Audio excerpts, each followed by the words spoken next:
हाँ हाँ sir, Jadhav sir करा सुरू. Good evening, one and all. I am Assistant Professor Keshav Jadhav. It gives immense pleasure to me introduce and welcome today's session.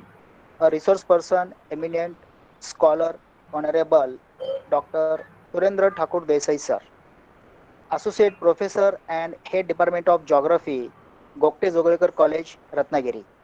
Sir having 26-year teaching experience.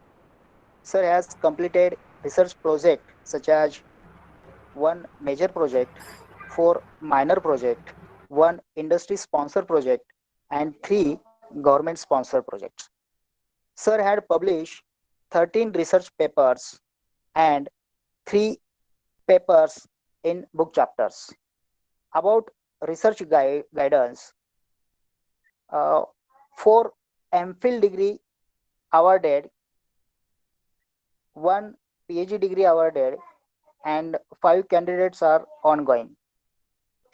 In administrative experience, a vice principal from 2009 to 2012, director in charge Ratnagiri Sub Center. In University of Mumbai, IQAC coordinator from 2012 to 2016 and from June 2020 onward. Sir getting fellowship from United States Department of Culture, IVLP fellows in climate change and clean energy. Sir consult three projects on consultant in geology. I also welcome to in-charge principal Dr. Savitra ma'am, head of the Department of Geography Dr. Gaikot sir, course coordinator Dr. Devne sir, joint coordinator Dr. Dhawale sir, and all research fellow participants. I welcome all of you. Uh, Dr.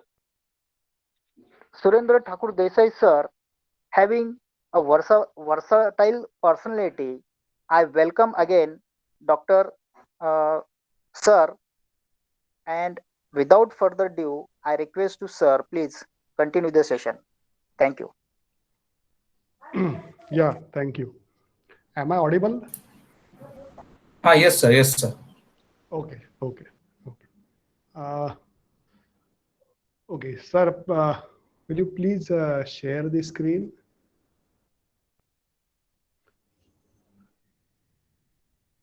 Yeah, thank you. Thank you.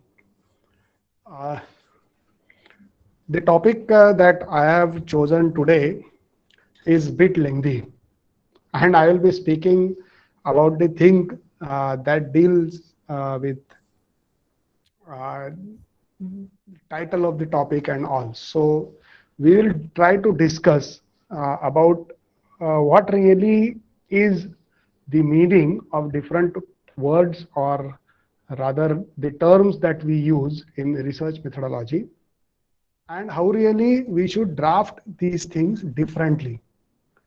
And as the number is less, we can have discussion. Of course, it depends on the connectivity at the other end also, but we will try to have some discussions. If you have any query, you can put that query into chat box. That is one option.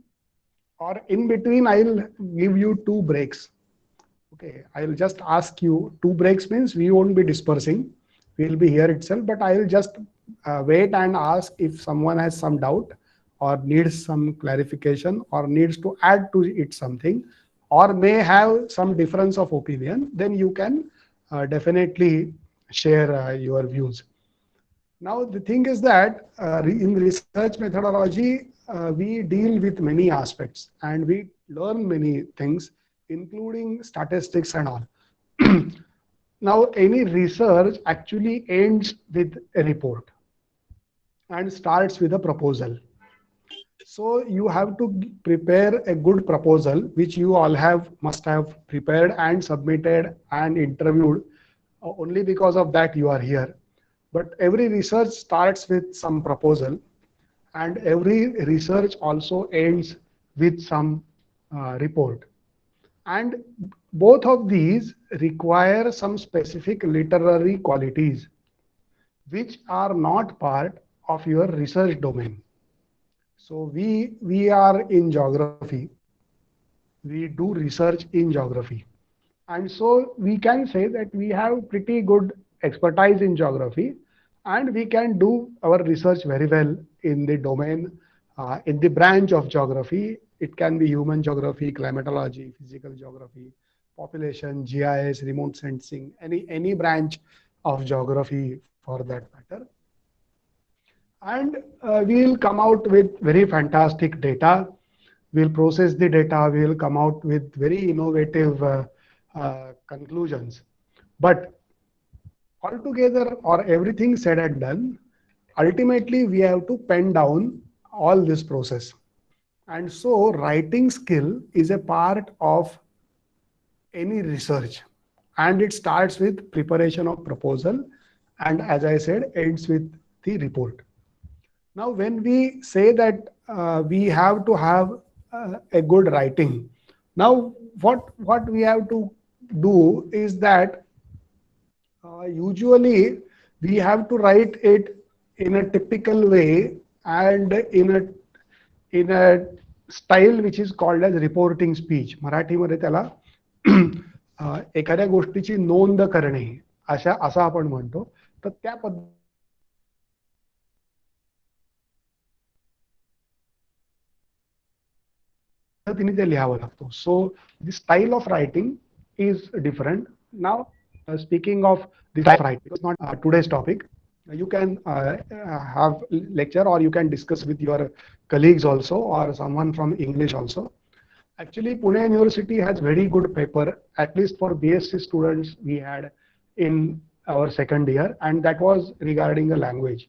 And this curriculum was so developed that a science student should look at language with a specific perspective. Similarly, any research student can look at the language through a specific perspective. And this will help us to precisely deal or precisely have a command over the report writing. Now, I won't be going into details of whole report writing because that's too lengthy of a topic. But I will be discussing few things that we usually find that the things are missing. Many a times there is no clear-cut difference. They are dealt like same. I mean, the title, the objectives, the hypothesis, the sentence construction is same. People really don't know what is the exact difference between assumption and hypothesis. Many a times which verbs to be used. It seems that it becomes more traditional. म्हणजे आपण साधारणपणे 10 title बघितलेली असतात, त्यातली 4 क्रियापद आपल्याला आवडतात आणि मग त्यातले 1-2 आपण त्याच्यामध्ये वापरतो. So this happens many a times. It happens.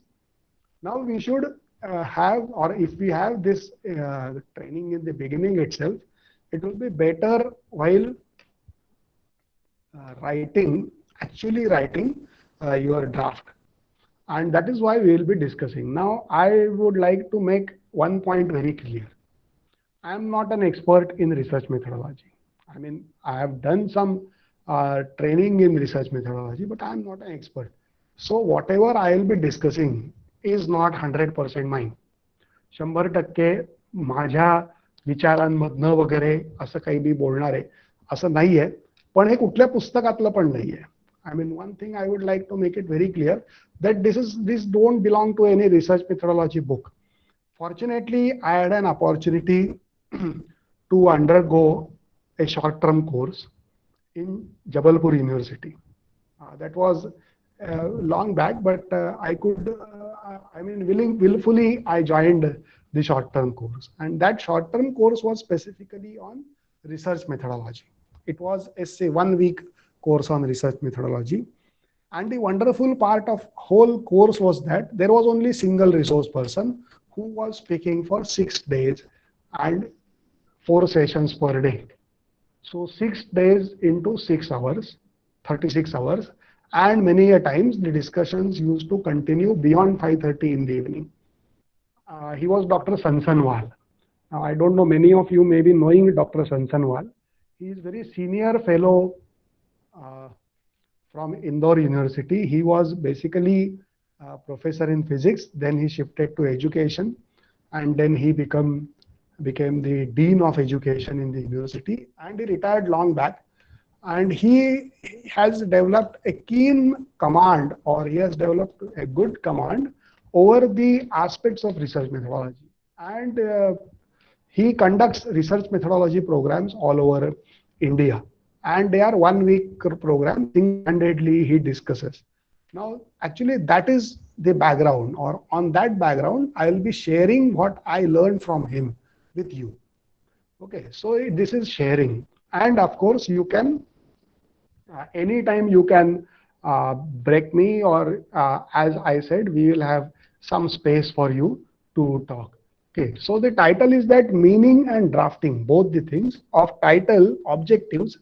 Actually, I will be also discussing about assumptions, hypothesis, and their relevance to methodology and conclusion.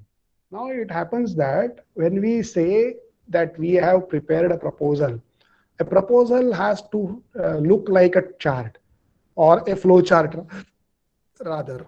And this flow chart, being a doctoral research, will be multi-layered flow chart. So there will be or more than one strains or strings going through, and those strings will be bound together. So this is the whole idea uh, behind speaking about the relevance of methodology and conclusion of or with the title, objectives, and hypothesis. Next slide, please. Okay. Now, this PPT is with organizers. They will share. There are very few words and very few slides also. So I would rather try to elaborate the things more. Now, why drafting is important? Always a good guide will always say, try to fix the title. Usually the process is that it's like an essay writing, students like in school days they write the essay and then they fix the title. आपण एक निबंध लिहितो, कविता लिहितो आणि मग त्याचं शीर्षक ठरवायला जातो. बऱ्याचदा संशोधनामध्ये सुद्धा प्रपोजल आधी लिहितो आणि मग त्याचं टायटल ठरवायला जातो. तर ही पद्धत असते. याचं कारण असं असतं की we have very little or we are doubtful, we are not very crystal clear about how really the flow is going to happen. Now this is not at all wrong. हे काही चुकीचं नाहीये सुरुवातीला माहीत नसणं, because we are entering into the field of research, we are novice to it. But what is learning to do research? Learning to do research is actually getting crystal clear about the path ahead. Now you may have to change in between if your hypothesis goes wrong or if the things change. In case of geography, if the dynamism is involved, then the relevance may shift. All these things may happen, but at least in the beginning, you should have a clear idea that how really the things are going to go. So why drafting is important? Drafting gives you very clear idea about how really your research is going to go. तुमचं संशोधन अचूक कसं जाणार आहे याचं स्पष्ट कल्पना येण्याकरता अतिशय चांगल्या पद्धतीने ह्या गोष्टी लिहून काढणं गरजेचं आहे. And what is penning down or what is writing? The writing will involve discussing each and every word of that you have written. Okay, so the verb you use, the adjectives many times people use. People have some ideas like this is the trend, or this is the style, or these are the requirements. There are many things people speak about. तर आपल्याला असं पद्धत आहे, असा विचार करून चालणार नाही.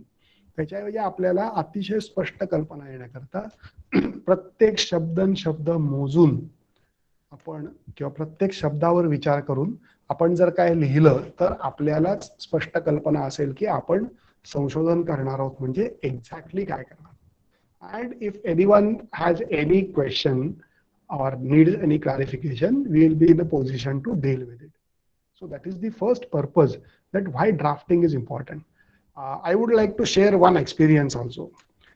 Actually, there are now many job openings. And in every job, what is required is that you have to write something in your own words for at least 500 words. 500 शब्द तुमच्या स्वतःच्या भाषेमध्ये कशावर तरी लिहावे लागतात. अशा प्रकारचे इंटरव्ह्यूज मध्ये आता खूप यायला लागले. म्हणजे असे इंटरव्ह्यू मध्ये सहभागी करून घेतात इकॉलॉजिकल किंवा जॉग्राफिकल कन्सल्टन्सीज मध्ये सुद्धा, because you should have very clear understanding of what you want to say. This is one. Secondly, if you draft it well, you will get an idea at a glance. Your title should be so precise and at the same time so inclusive that the whole picture will be clear in it. जसं एखाद्या पिक्चरचं trailer असतं ना, आता अलीकडे त्याला trailer मध्ये काय होतं की तिथला एक छोटासा भाग दाखवतात, पण आपल्याला अख्खा चित्रपट त्याचा सारांश म्हणून जर का एका मिनिटामध्ये दाखवला तर जसं त्याच्याबद्दल काही कल्पना येते. एक्झॅक्टली आपलं टायटल असेल तर टायटल वाचल्यानंतर साधारण कशाबद्दल काम आहे आणि ह्याचा स्कोप काय आहे, what is the scope of whole of this work, that we can very well understand. So what is more important is that the drafting actually helps the reader. Drafting helps the researcher in the beginning, but it also helps the reader. तुम्ही ग्रंथालयामध्ये जाता reference work करायला and you go through the titles. Sometimes you will find that the titles are so clear that instantaneously you get the idea whether this is useful or not. हे तुम्हाला लागू होतं का नाही होत हे इतकं पटकन कळेल इतकं नेमकं टायटल लिहिलेलं असतं. आणि त्या उलट काही वेळेला असं टायटल लिहिलेलं असतं की ज्या टायटलमध्ये किंवा ज्या ऑब्जेक्टिव्ह मध्ये हे कशाबद्दल असावं असा आपल्याला प्रश्न तरी पडतो, किंवा जगातल्या सगळ्या गोष्टी ह्याच्यात करता येतील इतकी ती व्यापक तरी असतात. किंवा रिसर्च टायटल्स ही बऱ्याचदा आपल्याला असं दिसतं की ती एखाद्या आर्टिकलच्या टायटल्स सारखी असतात. म्हणजे एखाद्या वर्तमानपत्रामध्ये किंवा साप्ताहिकामध्ये लेख लिहिले जातात, किंवा आपण कुठेतरी कॉलेज मॅगझिन मध्ये लेख लिहितो, किंवा आपण फेसबुकमध्ये ब्लॉग लिहितो, किंवा फेसबुकवर काहीतरी मोठी पोस्ट लिहितो आणि त्याला काहीतरी टायटल देतो. Now these titles are different from your research titles. Usually these kind of titles which are related to articles, they can be more catchy. Now research title also needs to be catchy, but it cannot be artistic. म्हणजे असं कलात्मक प्रश्नचिन्ह असलेलं किंवा अशी शीर्षक आपण लेखांकरता ठीक असतात, पण संशोधनामध्ये आपण शीर्षक लिहिताना किंवा या सगळ्या गोष्टी लिहिताना आपल्याला एक लक्षात घ्यायला पाहिजे की त्याचा उद्देश हा असा आकर्षित करून घेणे नाहीये. It's not to attract the people, it's to inform the people. So we need to inform the people, and that is why we need very good drafting. And third, most important and most left out part is principle of exclusivity. याच्याबद्दल विज्ञानामध्ये खूप लिहिलं गेलंय actually, but I know that many of the geography people they come from arts background. Still you can deal, आपल्या भूगोलातली अनेक मोठी मंडळी प्राध्यापक म्हणजे तुमच्या शिक्षकांचे शिक्षक असलेली ही सुद्धा आर्ट्स बॅकग्राऊंड मधून आली होती, पण त्यांनी सायन्स मध्ये खूप चांगलं म्हणजे त्यांनी सायंटिफिक डोमेन मध्ये सायन्स मध्ये बनण्यापेक्षा विज्ञान क्षेत्रामध्ये खूप मोठं योगदान दिलं. बिकॉज इट्स नॉट म्हणजे तुमचं ट्रेनिंग कशात झालंय हे महत्वाचं नाहीये. तर नेहमी व्याख्या म्हणजे काय, what is definition. When we discuss what really is definition, a good definition should be inclusive, but the best definition is also exclusive. म्हणजे चांगली व्याख्या कशाला म्हणायचं तर कशाचा समावेश होतो हे ज्याच्यातनं कळतं ती चांगली. पण उत्तम व्याख्या कशाला म्हणायचं तर कशाचा समावेश होत नाही तेही कळतं ती उत्तम व्याख्या. So the best definition gives you an idea about what is included and also what is not included or what is excluded. Now a good drafting will give a specific idea about the exclusivity. तुम्ही समजा पुणे जिल्ह्याच्या कुठल्या तरी एका परिसरावर काम करणार आहात, तर तुमच्या शीर्षकामध्ये जर का हा स्पष्ट उल्लेख असेल तर सातारा जिल्ह्यावर संशोधन करणारा माणूस तुमच्या संशोधनामध्ये काही माहिती मिळते का हे शोधणार नाही. or if you are dealing with some river, specific river, then I mean it will be very clear that this is pertaining to a specific river, a specific section, a specific segment, a specific period, a specific area. It can be anything, but it's limited to that. So this is included, and something beyond this is not included. हे एक्सक्लुझिव्हिटी करण्याकरता, म्हणजे असं जे असतं ना की आपल्याला खूप आमचे जे शिक्षक आहेत ते जेव्हा गप्पा मारताना अनुभव सांगतात त्यावेळेला खूप अनुभव असं सांगतात की पीपल गो फॉर सॅम्पलिंग. आता माझे उदाहरणं स्वाभाविकपणे जिओमॉर्फॉलॉजीतले येतील, कारण मी त्याच्यामध्ये काम केलं, मी ते शिकलोही पूर्ण आणि पुढे कामही त्याच्यामध्ये केलं. तर जिओमॉर्फॉलॉजीमध्ये कुठेतरी सॉइल सॅम्पलिंग किंवा सेडिमेंट सॅम्पलिंग करायचं आहे. आणि if you are moving on a beach or a river bar, तुम्ही नदीच्या एखाद्या तांडावरती किंवा पुळणीवरती फिरताय आणि त्या बीचवरती तुम्हाला सँड सॅम्पलिंग करायचं आहे, सेडिमेंट सॅम्पलिंग करायचं आहे. Now you will find that how much sampling you should do. तर हा नेहमीचा सनातन प्रश्न असतो. आणि मग असं होतं की नवखी माणसं उत्साहाच्या भरामध्ये ते 1 किलोमीटरच्या पुळणीवरून एक 200 ठिकाणची वाळू घेऊन येतात. आणि मग जेव्हा ती प्लॉटिंग होतं तेव्हा लक्षात येतं, अरे ही नसती तरी चालली असती, ही नसती तरी चालली असती, ही नसती तरी चालली असती. So you could have excluded. Now this is what is principle of exclusivity. When you have very clear thought you can very well exclude. आणि मग 200 सॅम्पल घेऊन आल्यानंतरचे रिझल्ट आणि अनुभवामुळे, मी आळसामुळे म्हणत नाही, not because of laziness but because of sheer experience, one could have just got 20 to 30 samples and still he would have came up with the same or equally good results. Now this is possible if you know what is called as principle of exclusivity. So why drafting is important? Drafting is important for all these purposes. Next.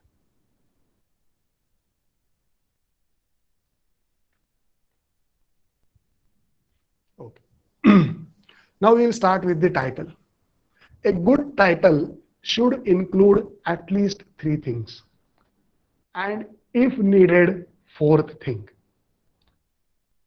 But it should not include 5th, 6th, 7th thing.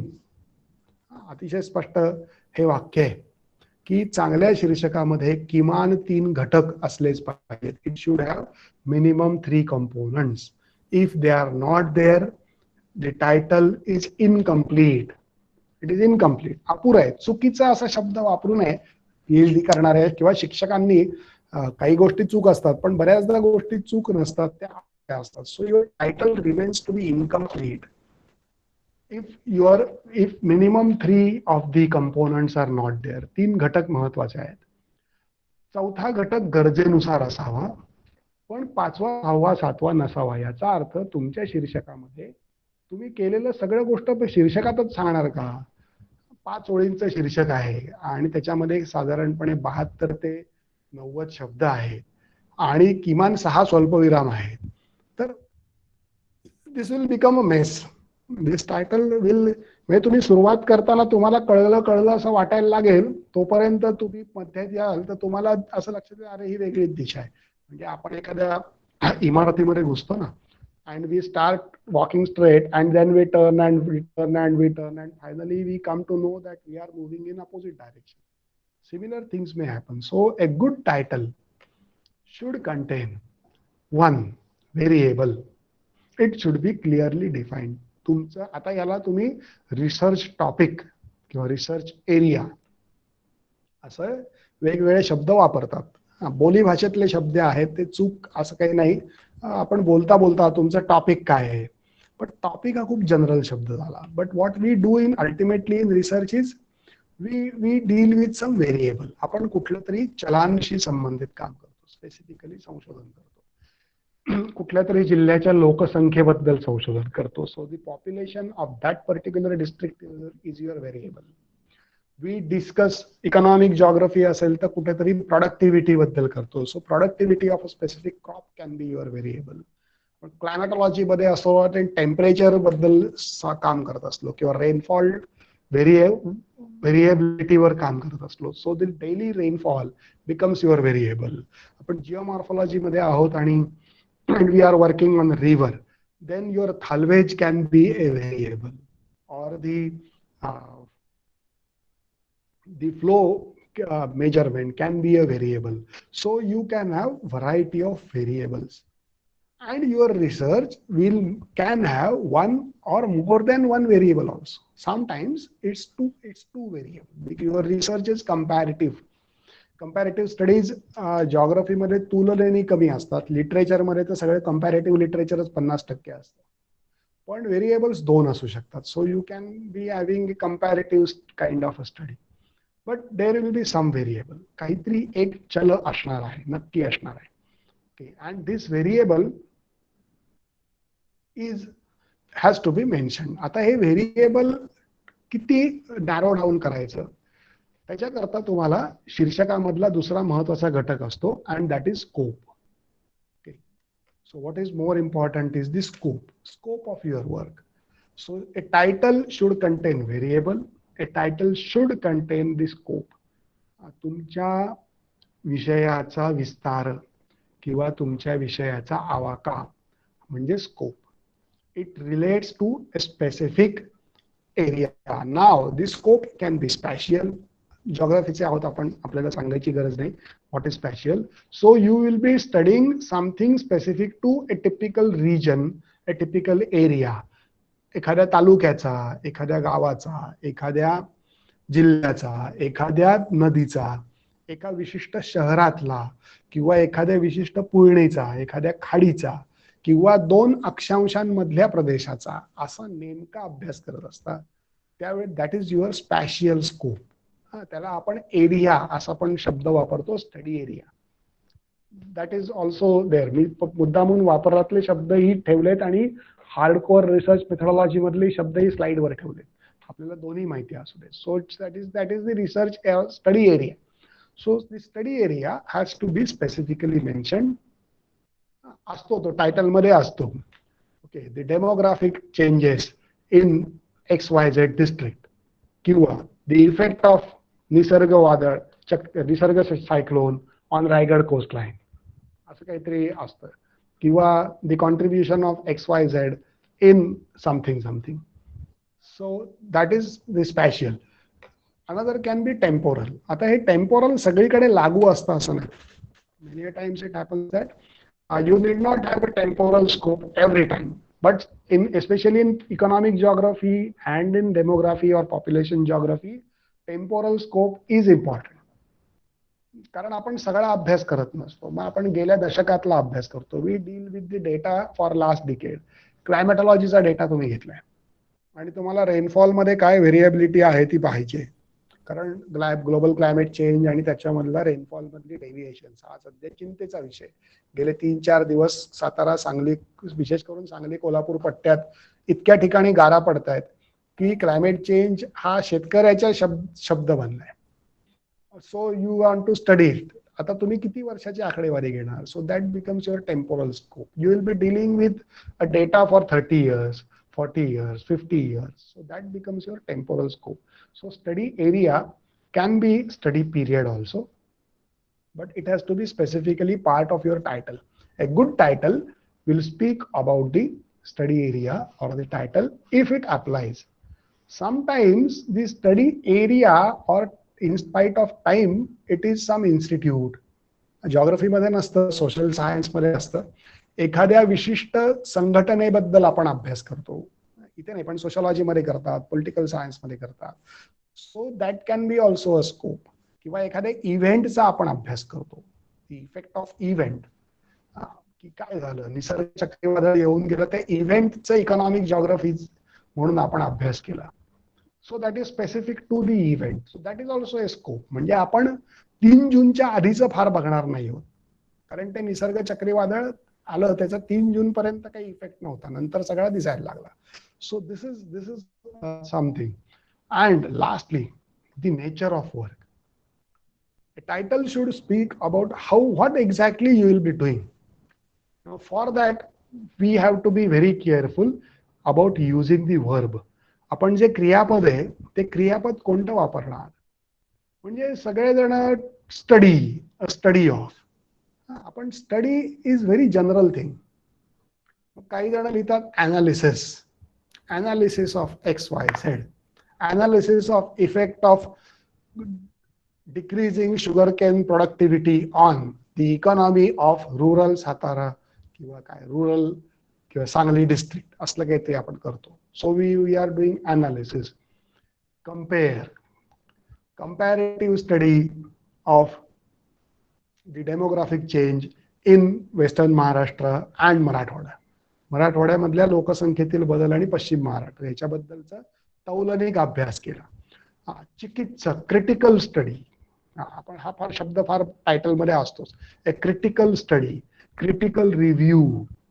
Review is something different from study. तर आपल्याला आपण जेव्हा हे शब्द म्हणजे ही क्रियापद वापरतो ना, actually they speak about what exactly you will be doing. Study can be a मिअर compilation. Study म्हणजे अभ्यास, हा फार भोंगळ शब्द आहे, त्याच्यामध्ये तुम्ही काही घालू शकता. It can be a compilation. Okay. Analysis is more specific. Analysis मध्ये विश्लेषण आहे. विश्लेषणामध्ये काय महत्वाचं आहे, analysis should bring out something that was unknown. स्टडीमध्ये असं अपेक्षित नाहीये. Study can be just compilation. National geographic मधले सुरुवातीचे अकाउंट्स पाहिले आपण, किंवा इव्हन भूगोलातले तुम्ही 60 सालातले थिसिस काढलेत, तर दोज वेअर स्टडी. आणि ते खरंच होतं, कारण 60 साली भूगोलामध्ये भारतामधली अनेक गोष्टी माहित नव्हत्या. डेमोग्राफी माहित नव्हती, इकॉनॉमिक ऍक्टिव्हिटीज आपल्याला अनेक प्रदेशांच्या माहिती नव्हत्या, साधी जिओमॉर्फॉलॉजिकल फीचर्स माहित नव्हती. So compilation of geomorphological features in a specific area was a research. अंटार्क्टिकावर पहिल्या गेलेल्या भूगोलाच्या माणसाने अंटार्क्टिकाचा भूगोल असा पीएचडी थिसिस लिहिला, तर तो योग्यच आहे. That is study. पण आता आपण अंटार्क्टिकावर गेलो आणि परत गेलं तर झालं ना, आता ते संपलं. आता अंटार्क्टिकावर नुसतं स्टडी करून उपयोग नाही. So your study will be more generalised, more compilation oriented. Analysis is to be dealt with some data. So you will collect the data, you will analyze and come out with something that was unknown. विश्लेषणातनं अज्ञात गोष्ट कळली तर विश्लेषणाला उपयोग ना. माहित असलेल्या गोष्टीचा खात्री करण्याकरता करतात ते विश्लेषण नसतं. लक्षात आलं. त्यामुळे विश्लेषणातनं तुम्हाला, so if you are doing analysis, let it be. So then your methodology will be different. A comparative study should have two areas. काहीतरी दोन गोष्टी पाहिजेत कंपॅरिझनला. So that becomes a comparative study. Okay. त्याच्यानंतर बरेच जण लिहितात critical review. Actually review, sir मागची स्लाइड असू दे. Review is something that is looking back. आधी कोणीतरी काम केलंय आणि त्याच्यावर तुम्ही पुन्हा काहीतरी त्याचं चिकित्सक काम करणार, that becomes a review. Okay. Critical, हा क्रिटिकल शब्द आपण खूप वापरतो. चिकित्सक काहीतरी करतो, तर चिकित्सक म्हणजे यू विल बी रिइन्व्हेंटिंग, रिडिस्कवरिंग. म्हणजे एखाद्या असलेल्या गोष्टीचं आपण जसं निवडलेल्या तांदळामधला खडा पुन्हा एकदा नाही ना बघतो, that becomes critical review.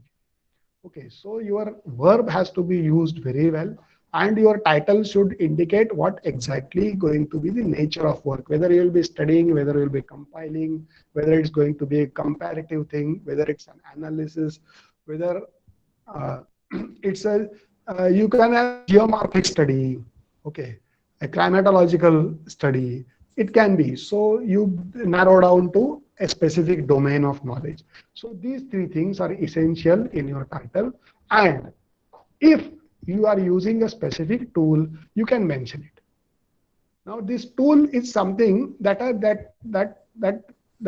you are using for study. म्हणजे जसं using GIS किंवा रिमोट सेन्सिंग डेटा. तर रिमोट सेन्सिंग डेटा, GIS हे मेथडॉलॉजी मध्ये येतच, पण these are tools and you can specifically mention them. You can use a tool which can be statistical. You can use tool which can be technical.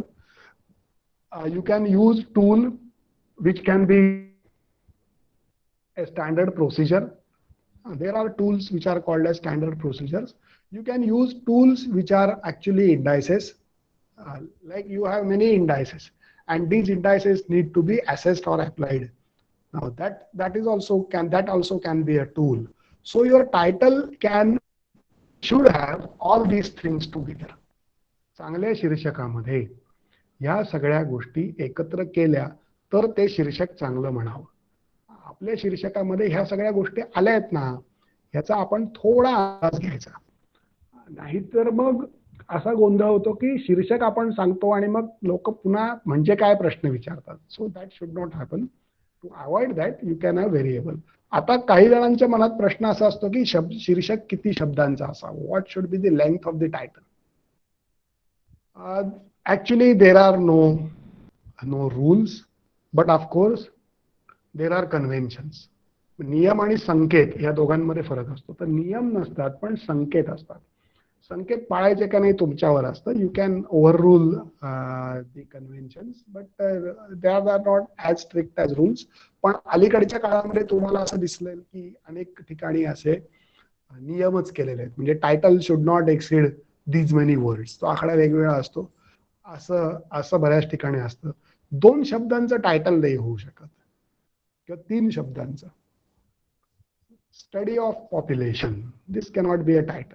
आपल्या तुम्ही आता PhD करताय, तुमच्याही लक्षात येईल. So title will have these 3 clauses. हे 3 clauses लिहायचे आहेत आणि त्या मनाने ते टायटल असेल. त्याची लेंथ खूप जास्त करावी का नाही, तर माझं म्हणणं असं असतं की साधी गोष्ट अशी असते की टायटल मध्ये तुम्ही जे लिहिता ना, that every word in your title has to be referred in your thesis, and therefore you have to be very critical. म्हणजे टायटल मध्ये गोष्ट आहे तुम्ही थिसिस मध्ये ती रेफरच केली नाही, that becomes I mean you are inviting questions. लोक विचारतात ओपन डिफेन्स मध्ये तुमच्या टायटल मध्ये तुम्ही असं म्हटलंय पण तुमच्या थिसिस मध्ये कुठे ते आलंच नाही. आपण म्हणतो अनालिटिकल इम्प्रेशन्स. अनालिसिस कुठे आहे तुमच्या थिसिस मध्ये? This is compilation. असं पटकन कोणतरी म्हणतो. You said that you will take a review. Where is the review? किंवा आपण काहीतरी उगाच लँड यूज लँड कव्हर असं लिहितो. लँड यूज लिहिलं की लँड कव्हर लिहायचंच असं एक समज असतो. आणि मग आपण लँड यूज असेसमेंट करतो पण लँड कव्हर बद्दल काही लिहितच नाही.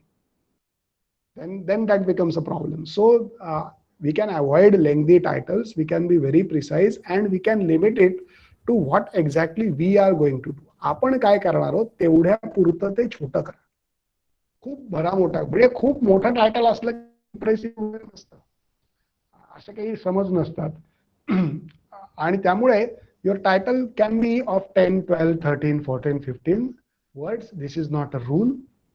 There are upper limits by some research agencies or even by some universities. काही विद्यापीठांनी आता घातलंय 20 शब्दांचं टायटल असू नये असं मी एका खाजगी विद्यापीठाची ही वाचली condition.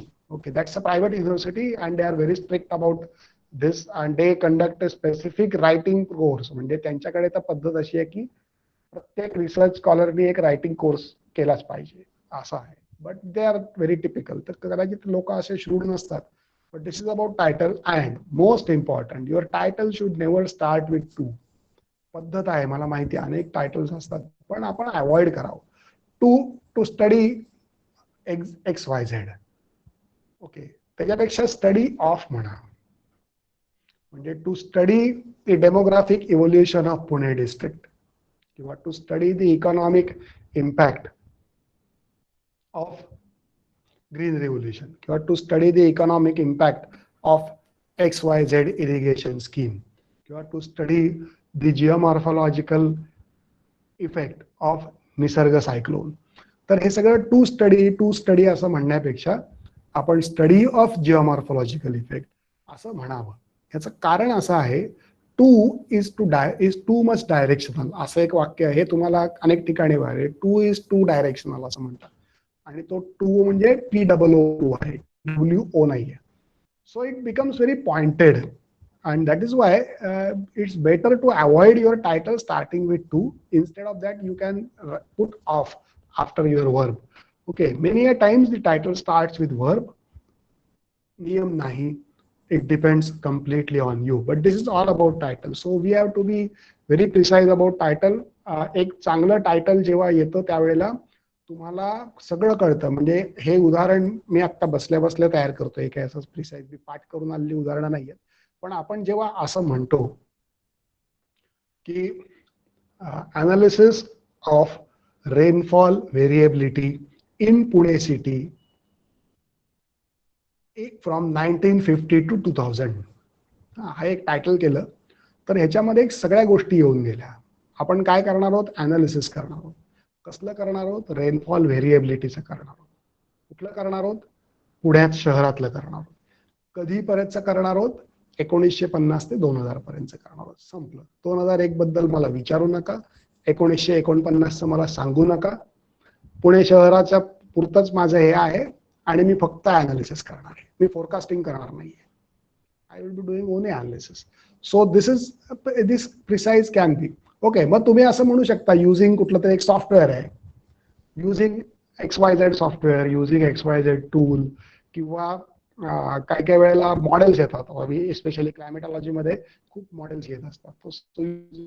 Model you can say. So all this things you can add, but this can be a good title. एक छोटं प्रिसाइज नेमकं तुमचा स्कोप सांगणारं टायटल. ओके, काही वेळेला आपण असं हायफन करून a case study of. Okay, so we do case study or we use case study as a research methodology. Research methodologies मध्ये सुद्धा अनेक मेथोडॉलॉजीज आहेत. जसं ऍक्शन रिसर्च आहे. ऍक्शन रिसर्च करायची पद्धतच वेगळी असते. केस स्टडी मेथड आहे. केस स्टडी मेथडची पद्धत वेगळी असते. When we say that we are doing case study, it is implied that we are actually thinking of a larger picture, but we are using a smaller part of it. जसं शीतावरून भाताची परीक्षा म्हणतात ना, that is a case study. पण case study मध्ये गृहीत असतं की आपण मोठं चित्र पाहतोय, वापरण्याकरता आपण त्यातला छोटा भाग घेणार आहोत. So this is the case study method. So you can have a case study method, you can have action research method, you can have formative research, variety of research methodology असल्या. हे ग्रुप्स आहेत research मेथोडॉलॉजीचे. So you can use anything. Next,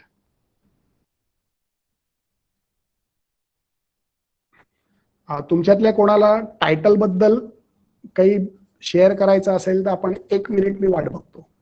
नाही sir, slide आपण पुढची घेऊया. मला एक पाणी पिता येईल घोटभर.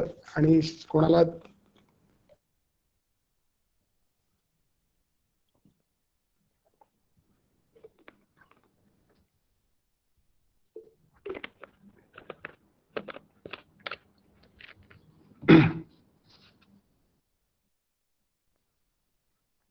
ओके, ठीक आहे. आपण पुढे जाऊया. So next part is about objectives. Objectives of research. What are objectives? पहिला प्रश्न, the first question, any research student, he can be doing a PG dissertation, TYBA project, आविष्कार project, or PhD. How many objectives should I write, sir? किती उद्दिष्ट लिहू? No, I mean it's not a quota system, no.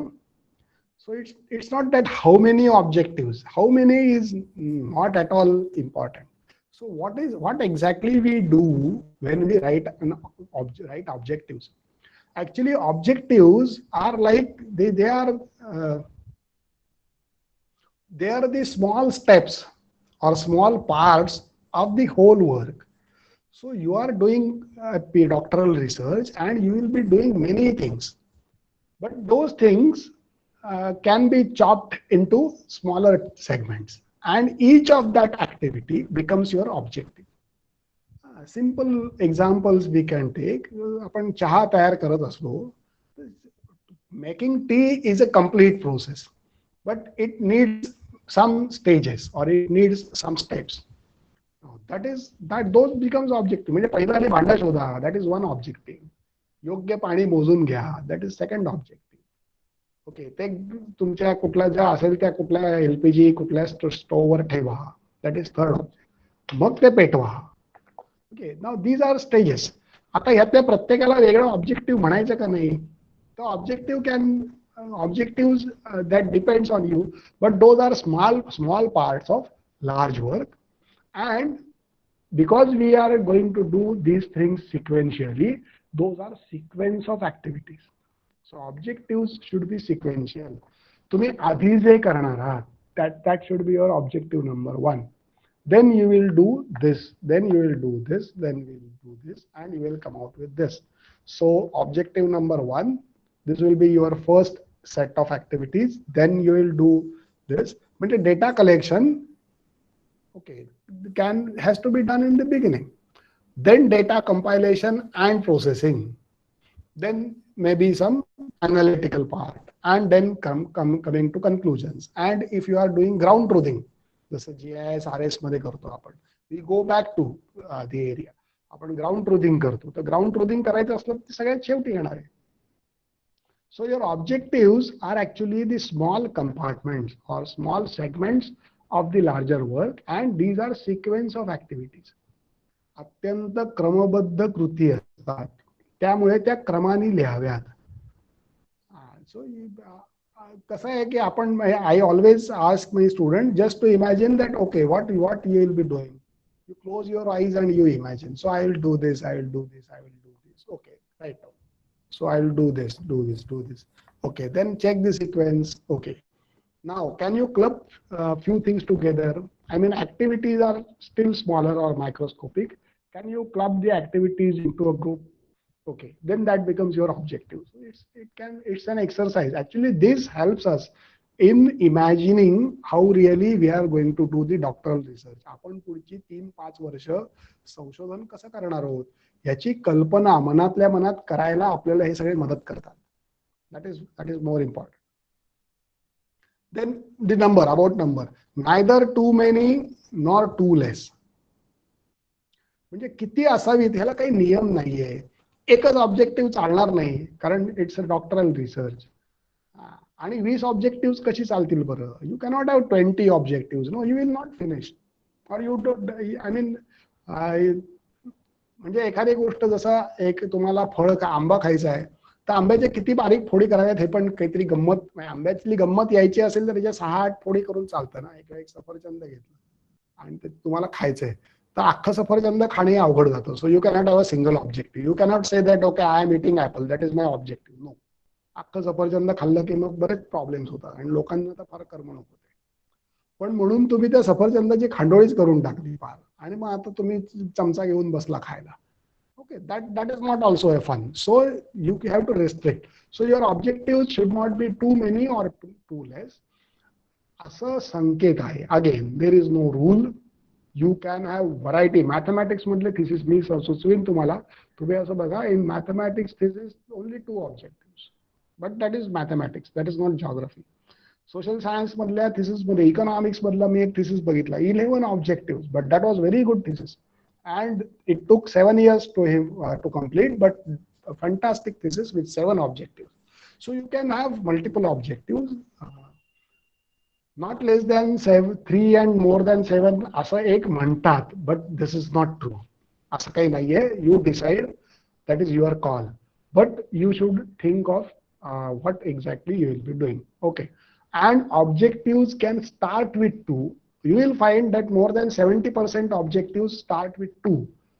To collect primary data using questionnaire method, to collect secondary data through XYZ sources, to collect water samples in pre-monsoon, monsoon and post-monsoon season.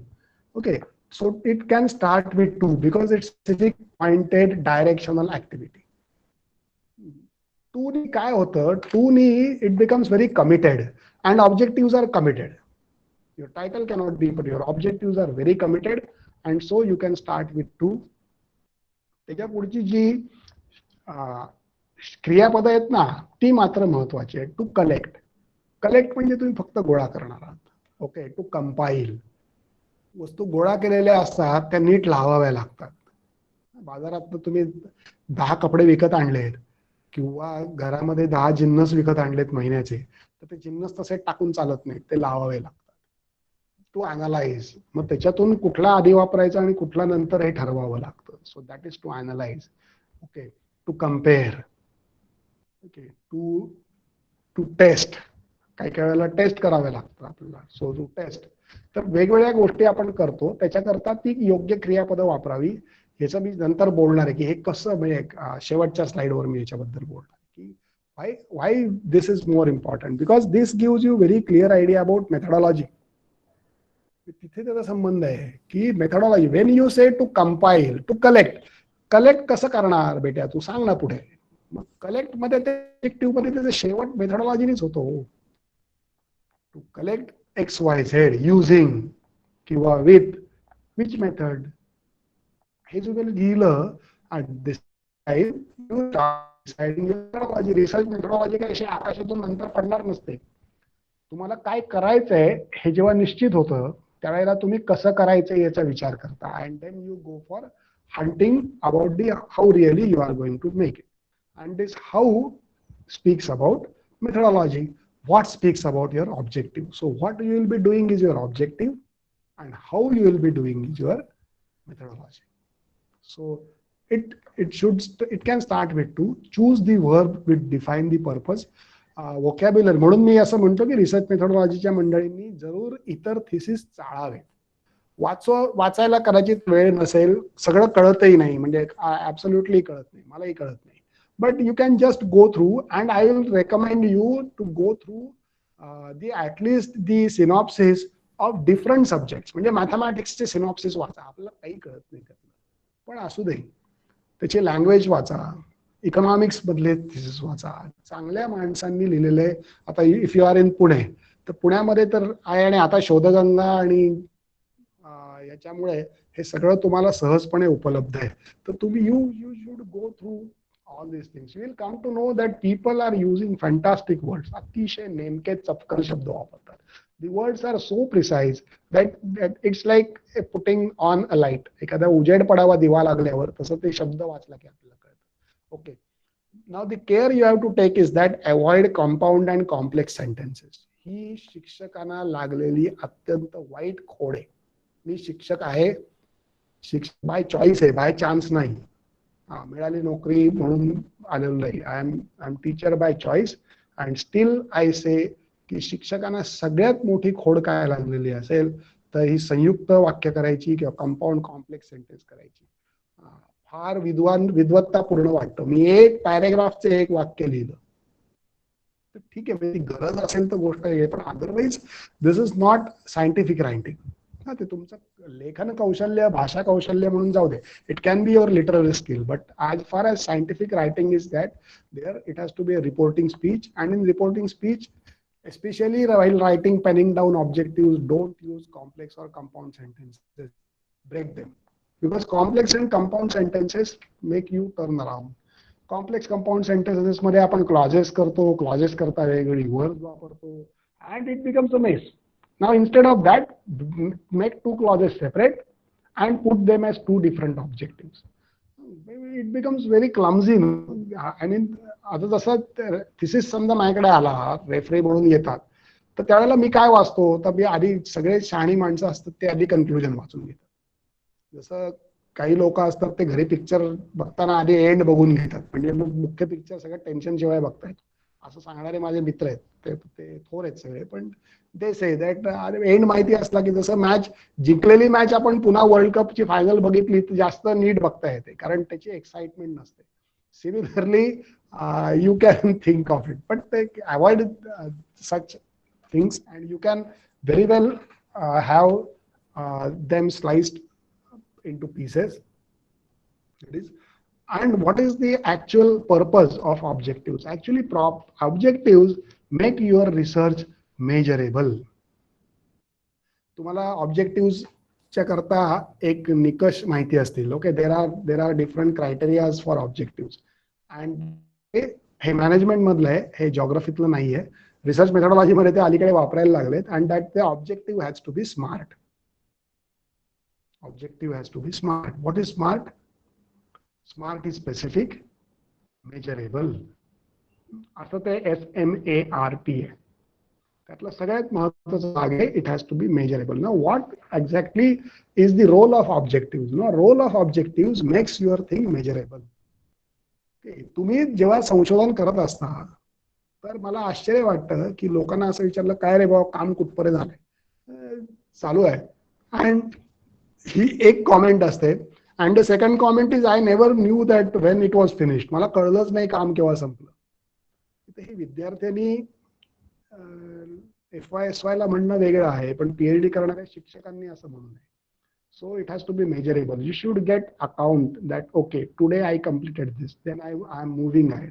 I am slowing down a bit. मला जरा वेळ लागतोय. Okay, now I am moving fast. Okay, I got a push. So it becomes measurable. So if your objectives are very clear and you put them in the beginning, then your plan of action is very simple. Actually, why we do every of these things, it gives us a plan of action. आपल्याला कृती आराखडा देतं, काय करायचं हे सारखं गाईडना विचारत बसण्याऐवजी if you pen down, if you make this frame, ही एकदा फ्रेम ऑफ रेफरन्स मिळाली आपल्याला ऑब्जेक्टिव्हनी, then what to do is is over, how to do is also over, because you know the methodology. मग आपण पुढच्या शंका विचारतो, त्याच्यात ज्या रिसर्चला आपल्याला मदत करणाऱ्या असतात आणि गाईड करून जास्त शिकवायला देणाऱ्या असतात. So that is what is important. So this is all about the objectives. Next.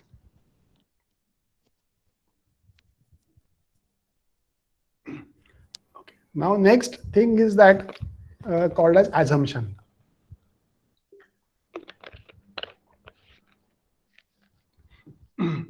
दोन गोष्टींबद्दल संशोधन करताना फार गैरसमज आहे.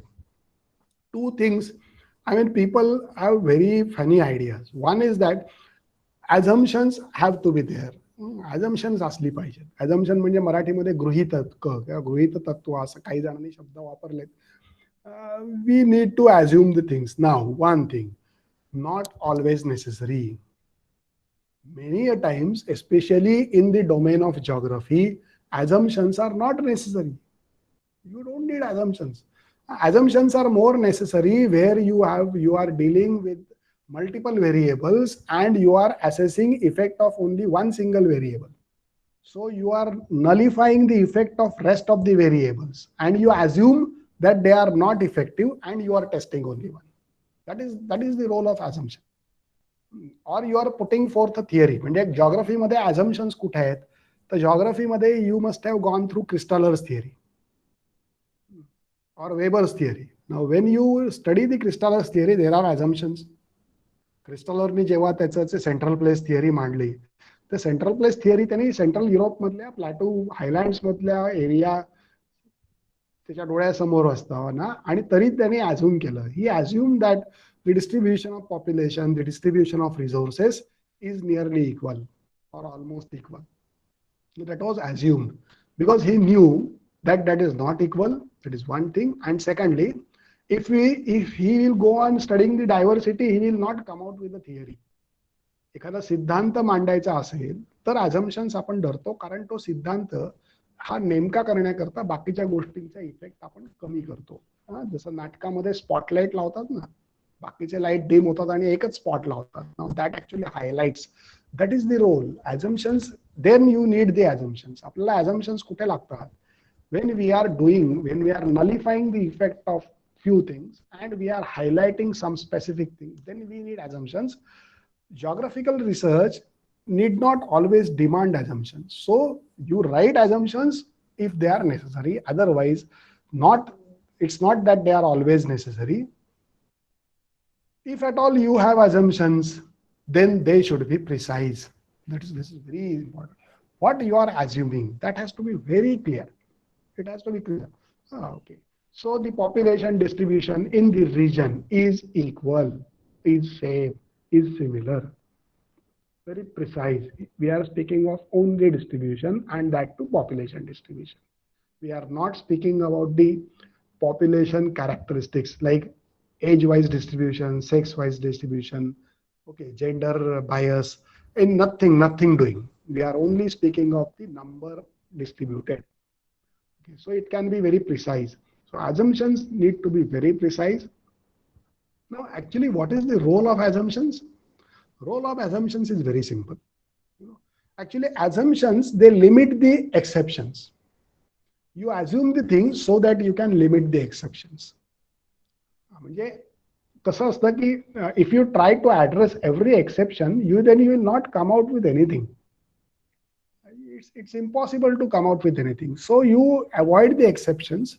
To avoid the exceptions, you assume few things because nature is too diverse and nature is too multivariate. It's so multivariate that anything happens. म्हणजे आपण पाहतो ना की ढग येतात आकाशात आणि पाऊस पडेल असं वाटतं आणि भलतंच काहीतरी घडतं आणि ढग नाहीसे होतं. आणि ढग का नाहीसे झाले किंवा पाऊस का पडला नाही याची कारणं बघताना we come to know that the reasons in April are different from reasons in May.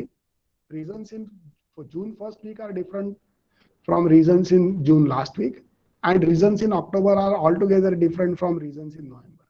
So every time the reasons are different. Now, if you keep on saying that every time the reasons are different, you will not come out with any theory, any conclusion about what really affects the non-reliability of cloud formation. So you have to assume few things. म्हणून आपल्याला काही गोष्टी गृहीत धराव्या लागतात. That will actually speak of the exceptions. तर ही exceptions जिथे आहेत तिथे assumptions लिहा. एक म्हणजे assumptions खूप लिहू नये. सोशल सायन्स मध्ये, ह्युमॅनिटीज मध्ये किंवा इव्हन फिजिकल सायन्सेस मध्ये सुद्धा assumptions लागतात. बट दोज आर assumptions तुम्हाला कुठे जास्त दिसतील? आयदर डिस्ट्रीब्युशनल aspects मध्ये दिसतील. I mean, if you are dealing or you are dealing with some topic that deals with the distributional aspect. Now, distribution is controlled by many things, and you are dealing with the specific part of it. Now, that will actually need assumption. त्याला assumptions लागतील, or it's multivariate. जसं physics मध्ये assumptions लागतात. तुम्हाला physics मधल्या कुठल्या पदार्थ विज्ञानातल्या कुठल्याही थिअरीला assumptions दिसतील, because it's multivariate and we are specifically dealing with one variable. So assumptions you have to think of.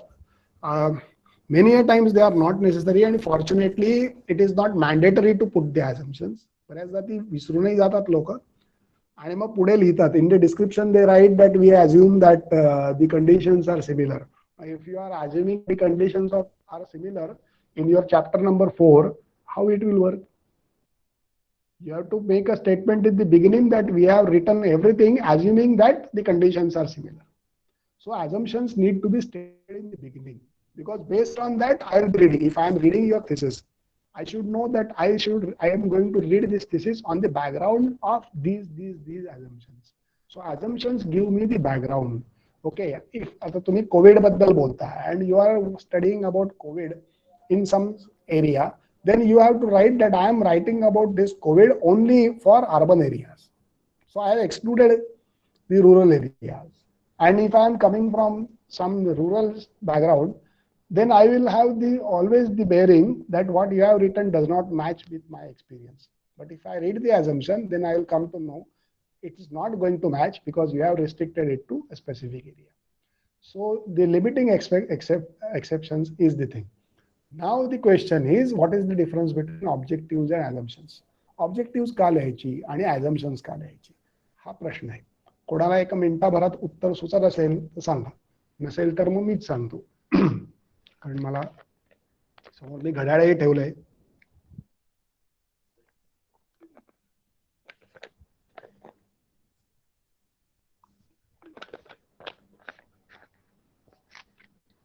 What do we do with assumptions and what do we do with objectives?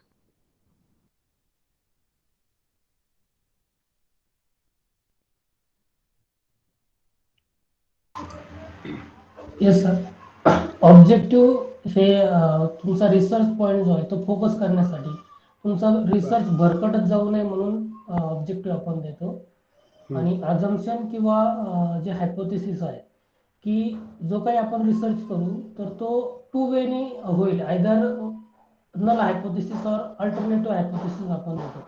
म्हणजे त्याच्या बाहेर तो जाता कामा नये असे आपण सुरुवातीपासूनच ती संकल्पना लक्षात ठेवतो. ओके, आणखीन काय वेगळं उत्तर?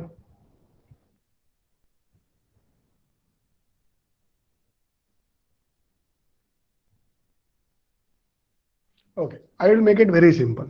It's very simple. Actually, it's very simple. Your objectives are to be tested. Whatever you write as your objective or your hypothesis, it is to be tested. And your assumptions are to be accepted. Assumptions are not to be tested. अनेकदा research तुम्हाला असं दिसेल की लोक assumption लिहितात आणि त्यांच्या conclusions मध्ये त्या assumptions वरच कॉमेंट करतात. Assumptions are to be accepted and your objectives and hypotheses are to be tested. म्हणून तर टेस्टिंग ऑफ हायपोथिसिस म्हणतो आपण. H0, I am coming to it. I will be speaking of hypothesis. Next slide is about hypothesis. मी येणारच आहे त्याच्याकडे. Okay, चांगलं झालं तुम्ही प्रश्न विचारल्यामुळे, पण पुढची स्लाइडच हायपोथिसिसची आहे. Okay, actually hypothesis is to be tested, म्हणून तर H0, H1 नल हायपोथिसिस, आणि मग ते accepted, rejected, testing of hypothesis सगळे शब्द वापरतो. Even the objective, no, we say that okay, we will try to assess the correlation, but whether there is correlation or no, we don't know, and we will be testing. But assumptions are to be accepted. Assumptions should not be tested in the same research. तुम्ही दुसरा research करा, but in the same research you should not test the assumption, you should not comment on the assumption. म्हणजे मी असं गृहीत धरलं होतं की सर्वत्र लोकसंख्या समान असेल, परंतु संशोधनाअंती असं मला म्हणता येईल की लोकसंख्या समान नसली तरी हे संशोधन लागू होईल. कशा करता लिहिलं? तुम्ही जर का गृहीतच धरलंय लोकसंख्या समान आहे, तर समान नसली तर काय होईल? हे वेगळं संशोधन करा. ह्या संशोधनांना कसं कळलं? कारण तुम्ही गृहीतकच आहे. नाही तर मग गृहीतक म्हणून काढून टाका. मग तुमच्या ऑब्जेक्टिव्ह मध्ये घाला की लोकसंख्या समान असताना आणि समान नसताना अशा दोन्ही पद्धतीने अभ्यास करणे, हे ऑब्जेक्टिव्ह घाला. But assumptions are to be accepted and hypothesis and objectives are to be tested. एका मोठ्या शास्त्रज्ञाने असं म्हटलंय की objective are to be executed, assumptions are to be accepted and hypothesis is to be tested. म्हणजे जी उद्दिष्ट आहेत त्यांच्यावर कार्यवाही करायची असते, गृहीतक स्वीकारायची असतात, आणि आपली जे अभ्युपगम आहे ते तपासायचं असतं. म्हणजे आपला जो अंदाज आहे तो तपासायचा असतो. Okay, so this is can be the basic difference between the assumption and objective. Next slide. Now we will go to hypothesis. आत्ता मला वाटतं ठाकरे सरांनी प्रश्न विचारला होता, त्याच्याकडे मी आलोच. मला माहिती होतं की ही पुढची स्लाइड आहे, आणि आता फार स्लाइड शिल्लक नाही आहेत. मला माहिती आहे की ऐकण्याच्या मर्यादांची मला कल्पना आहे. So one is what hypothesis. Now hypothesis हे सगळ्यात भोंगळ गोष्ट आहे, because it is like that only. Hypothesis is so non-committant and hypothesis is so varied, it's so ill-defined that it becomes very difficult to exactly say what is hypothesis. म्हणजे हे कसं आहे माहिती आहे का, एखादं बॅक्टेरियाचं वर्णन करण्यासारखं आहे. अमिबाचं वर्णन, अमिबा कसा असतो तर अमिबा कसाही असतो, म्हणजे it has got no shape, it has got. पण म्हणजे मग हायपोथिसिस म्हणजे काय वाटेल ते का, तर नाही. So one thing, hypothesis whether it is necessary. मी जे सांगतोय ते मला माहिती आहे की आपल्यातल्या अनेकांना पटणार नाही, आपल्यातल्या अनेकांच्या शिक्षकांनीही आपल्याला घेतलं असेल, वेगळं काहीतरी मत मांडलं असेल, आपलंही मत वेगळं असेल. पण प्युअर रिसर्च मेथॉडॉलॉजी मध्ये hypothesis is not always necessary. It is not always necessary. You can do research without any hypothesis. You cannot have any hypothesis at all and you can do the research. म्हणजे प्रत्येक व्यक्तीला hypothesis असायलाच पाहिजे अशी अट नाहीये. नसावं असं मी म्हटलेलं नाही. You can have hypothesis. Actually having a hypothesis gives you more idea about what exactly you expect. आणि त्यामुळे अलीकडच्या रिसर्च प्रपोजल्स मध्ये तुम्ही एखादा रिसर्च प्रोजेक्ट टाकलं किंवा काय केलं तर तुम्हाला एक्सपेक्टेड आउटकम्स लिहायचे असतात. लोकांच्या लक्षातच येत नाही की एक्सपेक्टेड आउटकम्सचा संबंध तुमच्या हायपोथिसिसशी आहे. लोक म्हणतात how can you write expected outcomes in the beginning, the research is yet to be completed and you are saying that you write your expected outcomes. पहले तो कुछ होने तो दो, तो फिर बाद में लिखेंगे. But that's not case. You are doing research, you are doing purposeful research. आणि हा रिसर्च असा नाहीये ना की आता कोविडची लस आली आणि तुम्हाला 100 बॅक्टेरिया दिले, कुठला टोचून बघा की कोणामुळे लस प्रभावी आहे. असला रिसर्च तुम्हाला करायला सांगितलं नाही. तुम्ही बाय चॉईस तुमचा रिसर्च निवडलाय, तर तुम्हाला माहित पाहिजे, अंदाज पाहिजे की या संशोधनातून काय हाती लागायची शक्यता आहे. हाती लागणारे नाही, हाती लागायची शक्यता आहे. That is expected outcome. For that you will the hypothesis will help you. की शेवटी आपण हे कशा करता करतो, why we are doing this. Now that is what is a hypothesis. So hypothesis is a statement. It's a statement. Hypothesis एक विधान असतं. विधान हा शब्द खूप महत्वाचा आहे. विधान हा शब्द आपण कुठेही वापरतो, पण तुम्ही UPSCचे पेपर्स बघितलेत ना, तर त्यामध्ये फार दिलेलं असतं specifically read these two statements and do. When you say a statement, you state something very specific. तुम्ही एक विधान करता म्हणजे तुम्ही एक नेमकी गोष्ट अशीच आहे असं मांडता. That is what is a statement.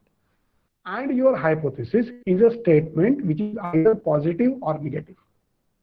तुम्ही जेव्हा हायपोथेसिस मांडता, अभ्युपगम, बरेच मराठी शब्द इतके वेगवेगळे वापरतात, पण त्यातल्या त्यात भांडारकरांचं मराठी पुस्तक रिसर्च मेथडॉलॉजीवरचं जे आहे आणि खोबरेकरांचं दुसरं, तर या दोन्हीमध्ये तो अभ्युपगम शब्द वापरलाय. म्हणून मी, आणि ती दोन पुस्तकं आद्य पुस्तकं मानली जातात. आजही लोक मराठी पुस्तकं लिहिताना त्यांचाच आधार घेतात, म्हणून मी तो अभ्युपगम शब्द वापरला. पण तुम्ही तुमच्या सोयीचा वापरा. So when we write a hypothesis, it has to be a statement and it can be a positive statement or negative, that depends.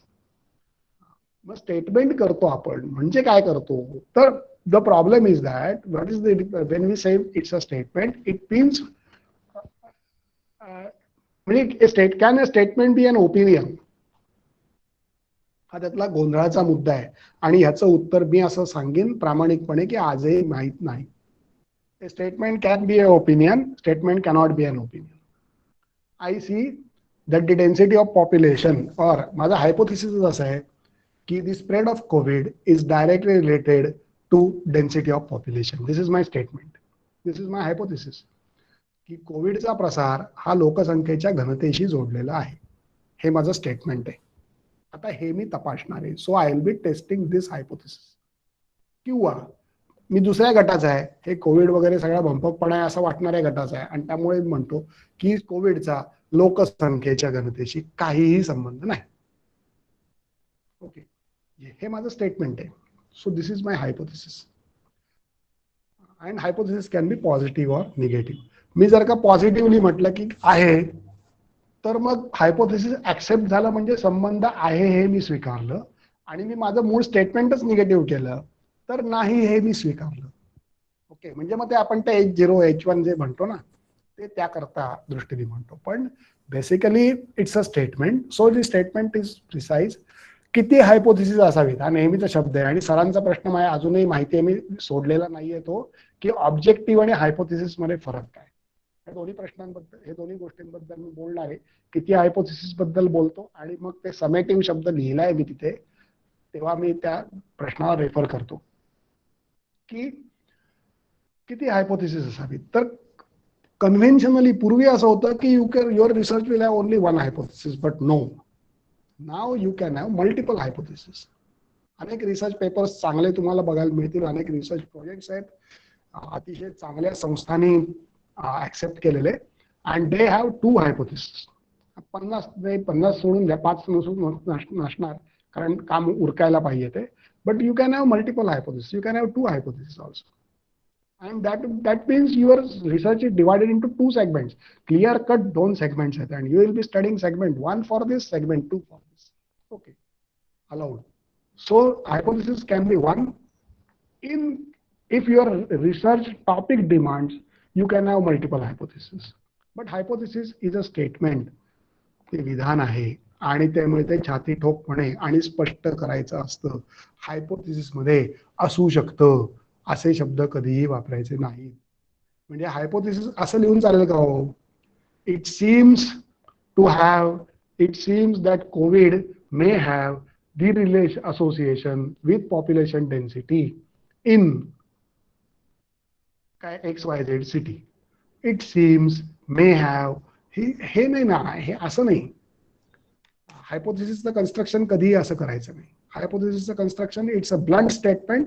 त्याचा नातेसंबंध आहे, तो आहे का नाही नंतर सिद्ध होईल, पण आहे हे मी विधान केलं, किंवा नाही हे मी विधान केलं. या दोघांचा संबंध नाही हे मी स्पेसिफिकली विधान केलं. नदीच्या पाण्याची पातळी आणि नदीमधून वाहणाऱ्या गाळाचं प्रमाण याच्यामध्ये सहसंबंध असतो, हे माझं विधान आहे. किंवा पाऊस अधिक पडला असता नदीला नेहमीच पूर येतो असं नाही, हे माझं विधान आहे. पाऊस नुसता पडला म्हणून नदीला पूर येतो असं नाही, हे माझं विधान आहे. मग मी काही ते सिद्ध करीन किंवा नाही सिद्ध होणार, मी चूक ठरीन. Research can deny also, but that has to be a statement. Okay. And for that, मग तो प्रश्न येतो ठाकरे सरांनी विचारलेला की मग ऑब्जेक्टिव्ह आणि हायपोथेसिस मध्ये फरक काय. तर तुमच्या तर लक्षात असं की ऑब्जेक्टिव्ह हा म्हणजे ती स्टेटमेंट्स नसतात, ते काय करणार ह्या कृती असतात. Those are activities. Okay. And hypothesis is more summative. Summative म्हणजे ते ते सगळ्या गोष्टी सामावून घेणारं, सर्व समावेशक असतं किंवा अधिक समावेशक असतं. सर्व नको पण अधिक समावेश असतं. It's more inclusive, it's more summative. And that is a statement that actually you are trying to test. म्हणजे उद्दिष्टामध्ये काय होतं, आपण अमुक करणार, मग हे करू, मग ते करू, मग ते करू, पण हे कशा करता करू. What is the purpose. The purpose is in hypothesis. मी या करता करणार आहे, मला या दोन गोष्टींमधला संबंध तपासून बघायचा आहे. किंवा मला there is rainfall variability in Pune city. मगाशी मी जे टायटल सांगितलं तर 1950 ते 2000 मध्ये पुण्यामधला पाऊस बदललेला आहे. दिस इज माय हायपोथेसिस. किंवा 50 वर्षामध्ये पाऊस बदलत नसतो. दिस इज माय हायपोथेसिस. क्लायमेटॉलॉजी मी शिकलोय, मला माहिती आहे की climate change is very slow process. And I know that Earth has gone through 4 ice ages and all, but to experience a climate change, and that to a sustainable change, you need a period of hundreds of years. And in years you cannot have a climate change, and so there is no variation in rainfall. Okay, accepted. This is your statement that there is no variation. Accepted. So what you are going to test? That is your hypothesis. And that hypothesis is a more summative or inclusive statement. म्हणजे ते सगळं सामावून घेणारं असं विधान असावं. आणि त्यामुळे ऑब्जेक्टिव्ह मध्ये काय होतं, आपण जास्त कृतींकडे जातो. हायपोथेसिस मध्ये सगळ्याचा एकत्रित विचार करतो. त्यामुळे तुम्ही आविष्कारचे स्पर्धा माहिती असतील तुम्हाला, आणि आविष्कारला आता रेफरी म्हणून तुम्ही गेला असाल, किंवा तुमचे रेफरी जेव्हा येतात, अनेक मोठे शास्त्रज्ञ येतात कुठल्या तरी संस्थेमधले की ज्यांनी आयुष्यभर संशोधन केले, ते पहिला प्रश्न विचारतात, तुमचा हायपोथेसिस सांगा मला. What is your hypothesis. Tell me what is your hypothesis. Okay. काही नाही, म्हणजे they just go through the title and they say, किंवा नाही बघताना सुद्धा व्हॉट इज युअर हायपोथेसिस म्हणजे काय, तुम्हाला नक्की काय तपासायचं हे तर मला कळू दे. What you are looking for. Why you did this research. That we have to see, and that is why we go through hypothesis. Okay, so hypothesis speaks about a statement, or speaks in form of a statement about what exactly you are doing, or why exactly you are doing. What दोन्ही असू शकतं. It depends on the topic. Why पण असू शकतं. का करता. Okay. म्हणजे कदाचित हे कसं असतं की समजा एक एस्टॅब्लिश थिअरी आहे, and you are testing it, or you are trying to develop something different, तर मग why हा प्रश्न पण येतो. So it depends on your research topic. ज्यावेळेला जसं तुम्हाला रिसर्च पेपर्स मध्ये तुम्ही रिव्ह्यू पेपर्स लिहिता, ते हायर लेवलचे पेपर्स मानतात, but a good review paper actually reviews multiple research papers together, focused on one and single topic. एक समजा सेडिमेंटेशन प्रोसेस बद्दलचे 4-5 पेपर्स आहेत, एस्च्युराइन सेडिमेंटेशन मधले, तर मी ते 4-5 पेपर्स वाचतो, आणि मी एक पेपर लिहितो ज्याच्यामध्ये ते 4-5 पेपर मध्ये ज्या पद्धतीने विश्लेषण केलंय त्याचं मी आढावा घेतो, आणि त्या विश्लेषणाबद्दल काहीतरी नवीन मांडणी मी करतो. So review paper takes you further one step ahead from the research that has been already discussed in those 5 research papers. त्या 5 रिसर्च पेपर पेक्षा एक पाऊल पुढे तुम्हाला घेऊन जातो. Okay. So all this kind of a thing will need different statement. म्हणजे अशा पद्धतीने आपण ती हायपोथेसिस लिहू शकतो. ओके. Next slide. नाउ व्हाय दिस, म्हणजे मी एवढी सगळी बडबड का केली. तर मला त्यातली गंमत जी वाटली, म्हणजे what is the beauty of all this process, और what is the art of this process. म्हणजे मला नेहमी असं वाटतं की कुठलीही गोष्ट कितीही तांत्रिक असली तरी शेवटी ती त्याच्यामध्ये आर्ट असते, कला असते. Any activity is an art. ती टेक्नॉलॉजी आहे, पण त्याच्यातली मग कला राहतेच असं नाही. म्हणजे तुम्ही बघितलं असेल ना, पेढे आपण खातो ना, तर पुण्यातले, आता मी नाव घेत नाही, पण एक अत्यंत प्रसिद्ध पेढेवाले आहेत, ते यंत्रावर पेढे तयार करतात. आणि मग तुम्हाला लक्षात येईल की ते पेढे म्हणजे एक सिलेंडर असतो आणि त्याच्या यंत्राने केलेले काप असतात आणि तसले काहीतरी ठोकळ्यासारखे म्हणजे कॅरमच्या सोंगट्यांसारखे पेढे तुम्हाला खायला मिळतात. They can be very uniform, they will have equal weight, सगळं छान आहे, पण there is no art in it. त्याच्यामध्ये कला नाही. त्याऐवजी हाताने वळलेले आणि त्याच्यावर छाप मारलेले पेढे असतील तर ते फार सुंदर दिसतात. So any activity should have a component of beauty in it. And what is the beauty? Beauty is an inner sense. ती आत असते, ती बाहेरून नाही. म्हणजे तुमच्या थिसिसला काळा कापड कसलं लावलं आणि फोटो कितीचा लावला आणि सोनेरी अक्षर आहेत ती कसल्या महागातली आहेत असली ब्युटी नसते. What is the beauty? The beauty is about the interlinking. कसं आहे की it's a process and you start your process with very crystal clear ideas. It can go here and there. मी काम करायला, मी स्वतःच्या पीएचडी मध्ये 3दा माझा track बदलला. याचं कारण मी जे काम करत होतो रिलेव्हन्सच एकदा बदलला. एकदा माझ्या लक्षात आलं की नाही, माझ्या कल्पनांपेक्षा प्रत्यक्षात खूप वेगळंच आहे. पण ती प्रोसेसच होती. So what is the process? The objective will take you to methodology. When you will be precisely discussing your objectives, your methodology will come out. जसं ताक घुसळलं की लोणी आपोआप येतं, तुम्हाला काही करावं लागत नाही वेगळं. So your methodology will ooze out from your objective. When you say to collect कसं करणार, that is your methodology. When you say analyse, statistics वापरणार का केमिस्ट्री लॅब मधली कुठली टेक्नॉलॉजी वापरणार, का आर नावाचं SPSS, मॅटलॅब काय वापरणार, काय इमेज कलेक्ट करणार किंवा डेटा इमेज प्रोसेसिंग करणार का, मग कुठला फिल्टर लावणार. So your objective specifies the methodology. When you choose any objective, it takes you to a specific methodology, and this is very important that it speaks about methodology. So म्हणजे मी तर असं करून घेतो विद्यार्थ्यांकडून.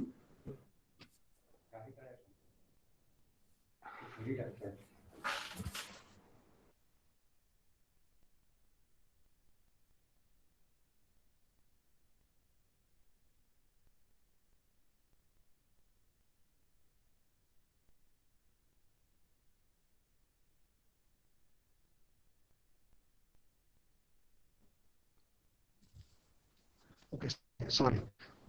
So objectives will take you to methodology. आणि मग objective नुसार ती मेथडॉलॉजी अतिशय प्रिसाइजली ठरत जाते. Okay, and this methodology to the conclusion. म्हणजे कसं असतं की ही माझी ऑब्जेक्टिव्ह आहेत आणि ह्या ऑब्जेक्टिव्ह करता मी ही मेथडॉलॉजी वापरणार आहे आणि ह्या ऑब्जेक्टिव्हशी संबंधित अमुक XYZ माझं कन्क्लुजन आहे. इतकं मी नेमकं जर का बोलू शकलो तर माझं काम फार स्पष्ट होतं. म्हणजे असं करता येतं की मी एक उद्दिष्ट निवडलं, त्या उद्दिष्टाकरता मी एक नेमकं संशोधन पद्धती निवडली आणि ही जी संशोधन पद्धती मी निवडली, ह्या संशोधन पद्धतीमध्ये मी ह्या निष्कर्षापर्यंत आलो. तर अशा पद्धतीने काम करणं म्हणजे ऑब्जेक्टिव्ह, मेथडॉलॉजी आणि कन्क्लुजन यातलं रिलेशन आहे. ओके, तर चांगलं संशोधन होतं किंवा चांगलं संशोधन करतो म्हणजे आपण अशा पद्धतीने जातो. मला जे बोलायचं होतं ते बोलून झालंय. तुम्हाला जर का काही शंका असल्या किंवा काही मांडायचं असलं तर आपण पुढचे 1-3-4 मिनिटं ठेवूया. ओके, मी माझा माईक ऑफ करतो आणि बघूया आपण.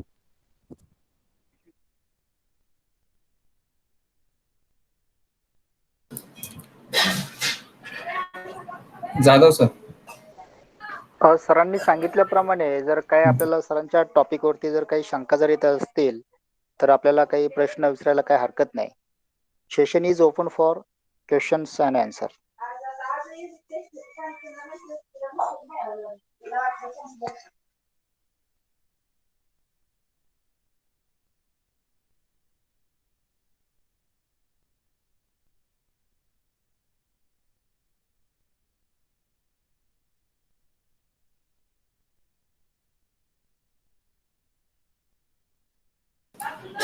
जर कोणाला शंका असतील तर विचारा, काही क्वेश्चन असतील तर.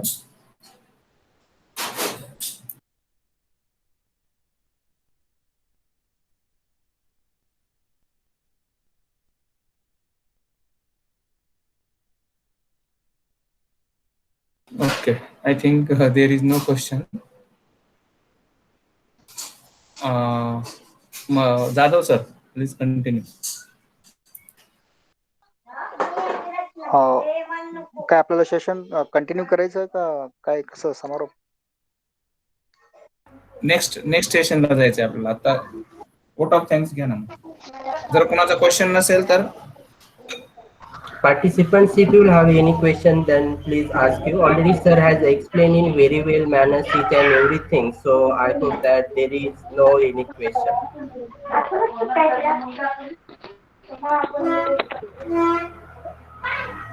कोणाला क्वेश्चन असेल तर विचारा, then we will go towards formal vote of thanks.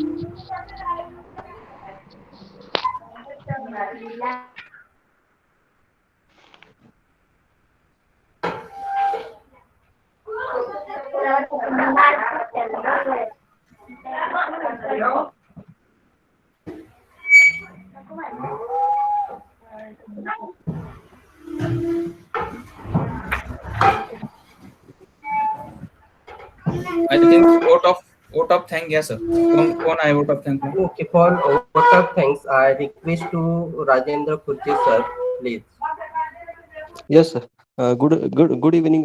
Good afternoon, everyone. I'm here to present the vote of thanks for today's session. I would like to thank our resource person, Dr. Thakur Desai, sir, for enlightening us with their knowledge. The lecture was full of knowledge and interesting things. It gave a deep insight into the topic. The point told us about the drafting of title, then drafting of objectives, hypotheses, methodologies, and conclusion. And one of the most important thing is how to relate it was very really informative. I am sure the precise knowledge that Dr. Thakur Desai sir gave us will definitely help us our research study. Once again, I would like to thank Dr. Thakur Desai sir. I would also like to thank Principal Dr. Datar Madam, Dr. Gaikwad sir, Dr. Devne sir, and Dr. Dhole sir. Also, thank you to all fellow students for paying your attention. Thank you. Okay, thank you. You join second section using that link.